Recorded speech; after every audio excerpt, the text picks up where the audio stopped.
তো আমি হসপিটালে আছি, আমি এখান থেকে শীঘ্রই বের হয়ে যাব। আমার জামিনের ব্যবস্থা হইতেছে। বের হইলে কিন্তু তোর পুরো পরিবারের কাউরে আর খুঁজে পাওয়া যাবে না।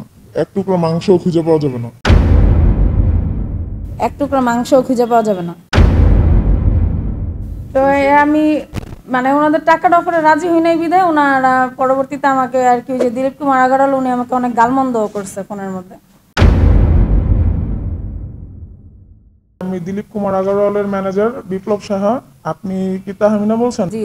আপনি যে মামলা করছেন দিলীপ কুমার আগারওয়ালের নাম আছে, আপনি নামটা ওখান থেকে সরিয়ে ফেলেন। আমি কেন সরাব এখান থেকে? না, আপনার যা লাগবে আমরা দিব, টাকা পয়সা যা লাগবে 20-25 লাখ, আরো বেশি লাগলে আরো দিব, কিন্তু আপনি এই নামটা সরান। না, আমি কেন সরাব এখান থেকে? আপনি তাহলে কথা বলেন ওনার সাথে। এখন কিভাবে ওখান থেকে হসপিটাল থেকে কথা বলছে এটা তো ভাই আমি জানি না, এটা তো ওনারা ভালো বলতে পারবে। ফোন দিয়ে আগে আমাকে ভালো করে কথা বলছে, বন্টন বলে কথা বলছে যে আপনি মামলাটা তুলে ফেলেন, আমার নামটা সরাই দেন। আপনার কোনো সমস্যা নেই, আপনার যা লাগবে আমি দেখবো। আপনাদের পরিবারকে যতটুকু পারি সহযোগিতা করা দরকার সর্বোচ্চ সহযোগিতা করব। না, আমার কোনো সহযোগিতা দরকার নেই। আমি আমার ভাই হারাইছি, আমি সহযোগিতা দিয়ে কি করব? আমার শুধু আমার ভাই হত্যার বিচার চাই, আমার কোনো প্রকার কোনো আর্থিক সহযোগিতা দরকার নেই। আমাকে থানা পুলিশ থেকেও বলছে, আরও অনেক জায়গা থেকেই বলছে যে আর কি শহীদ পরিবারদেরকে অনেক জায়গা থেকে অনেকে সহযোগিতা করছে, আমাকে ওরকম অনেকেই কল দিছে। কিন্তু আমি সবাইকে একটাই কথা বলে দিছি যে আমার ভাই যেহেতু নাই, আমি সহযোগিতা দিয়ে কি করব? আমার কোনো টাকা পয়সা দরকার নেই, আমি শুধু বিচার চাই। আমি শুধু আমার ভাই হত্যার বিচার চাই, আমার কোনো টাকা পয়সা কোনো কিছু দরকার নেই। আমি টাকা দিয়ে কি করব? টাকা দিলে কি আমার ভাই ফেরত পাবো? জি, দিলীপের ম্যানেজারে বলছে, দিলীপে বলছে। তারপর রাজি হয়নি দেখে উনি আমাকে ফোনের মধ্যে গালমন্দ শুরু করে দিছে। জি হ্যাঁ, উনি আমাকে গালাগালি শুরু করছে।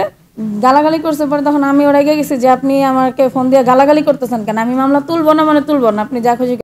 আমি হসপিটালে আছি, আমি এখান থেকে শীঘ্রই বের হয়ে যাব। আমার জামিনের ব্যবস্থা হইতেছে। বের হইলে কিন্তু তোর পুরো পরিবারের কাউরে আর খুঁজে পাওয়া যাবে না। এক টুকরো মাংসও খুঁজে পাওয়া যাবে না। হ্যাঁ, পরবর্তীতে আমি থানায় যেয়ে জিডি করছি। ঠিক আছে, উল্টা আমাকে নাকি আরো চুরির বলতেছে আমাকে 5টা চুরির মামলায়, হত্যার মামলায় আমাকে উল্টা নাকি আরো ঢুকাই দিবে ভিতরে।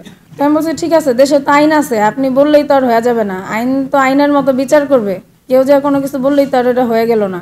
আপনি যা পারেন করেন, কিন্তু আমি মামলা তুলবো না। আমার ভাই যেহেতু দেশের জন্য শহীদ হয়েছে, প্রয়োজনে আমিও নাহলে দেশের জন্য শহীদ হয়ে যাবো, কিন্তু বিচার না পাওয়া পর্যন্ত আমি মামলা তুলবো না।